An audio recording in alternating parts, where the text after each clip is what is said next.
Juris Vodcast with Scott Pearce. The Democrats and Republicans argue about whether Obama or McCain has the better economic policy. Count me among those who believe these two leaders are shuffling deck chairs on the Hindenburg. Ron Paul and Dennis Kucinich belong to different parties, but they have more in common with each other than they do with their more powerful colleagues. For years, Ron Paul has argued that the Federal Reserve is an unconstitutional millstone on the American economy. He's right. Next month, Kucinich is the keynote speaker at the American Monetary Institute. The AMI is devoted to economic reform. Their plan is called the American Monetary Act. It would have the US Treasury issue the currency, instead of borrowing it from the Federal Reserve. The Fed would continue to exist in name, but it would be defanged. The act would shift the U.S. economy away from being based on debt. This transition is essential to creating a sustainable economy.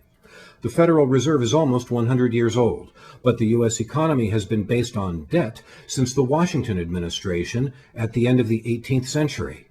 It is said that old habits are hard to break, but economic and environmental chaos will force us to rethink how we create and use wealth. Both McCain and Obama want a huge war machine paid for with borrowed money. Ron Paul and Dennis Kucinich want a peace economy based on equity. Take a look at the American Monetary Institute's plan for economic reform. Those of us who care about constitutional government and peace need to follow their lead. Juris Vodcast is a production of Nuclear Podcast.